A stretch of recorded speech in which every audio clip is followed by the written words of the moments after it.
बिस्मिल्लाहिर्रहमानिर्रहीम।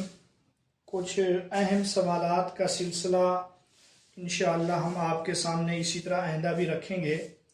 आज हमारे सामने दो अहम सवाल हैं, दोनों इम्तिहानी नुक्ता नज़र से भी अहम हैं और पहले पेपर में पूछे भी गए हैं। पहला सवाल ये है, फ़तह मक्का के मौका पर रसूलुल्लाह सल्लल्लाहु अलैहि वसल्लम ने कितने दिन मक्का में क़याम किया। दूसरा सवाल यह है कि तहवील क़िबला का हुक्म हिजरत के कितने माह बाद मिला। तो पहले सवाल की तरफ जाते हैं। फ़तह मक्का के मौका पर रसूलुल्लाह ने मक्का में कितने दिन क़याम किया, तो इसका जवाब है 15 दिन।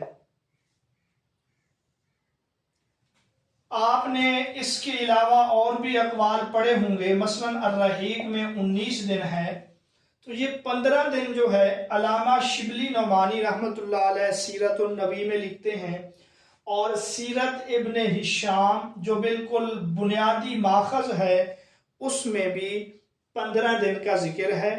तो अगर पेपर में 15 और 19 का आ जाए तो राजे 15 दिन होगा, क्योंकि अर्रहीकुल मख्तूम के मुकाबले में अल्लामा शिबली की जो सीरत नबी है वो ज़्यादा राजिह है, वो ज़्यादा मुस्तनद और मजबूत है।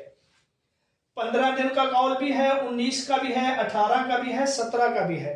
तो यहाँ 15 दिन मैं इसलिए बता रहा हूँ कि सीरत इब्न हिशाम जो सीरत की बुनियादी किताब है वहाँ पर भी 15 है, और अल्लामा शिबली नौमानी भी 15 लिखते हैं, और अर्रहीक के मुकाबले में अल्लामा शिबली नौमानी की किताब जो है ज़्यादा मुस्तनद है।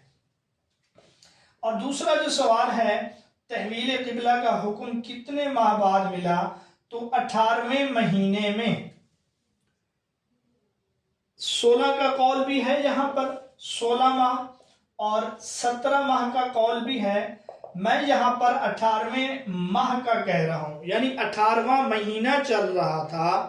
तो ये कौल जो है ये भी अल्लामा शिबली नौमानी लिखते हैं, और इसी तरह सीरत इब्न हिशाम में भी इब्न इसहाक के हवाले से ये रिवायत है कि हिजरत के बाद 18वें महीने में जो शाबान का महीना बनता था तहवील क़िबला का हुक्म मिला है। अब अगर पेपर में आपसे पूछा जाए कि कितने महीने में या हिजरत के बाद किस माह में या कितने माह बाद तहवील क़िबला का हुक्म मिला, तो सीरत नबी है शिबली नौमानी और सीरत इब्न हिशाम उनके मुताबिक ये 18वां महीना बनता था, और दीगर किताबों के मुकाबले में ये जवाब जो है ज़्यादा राजिह है।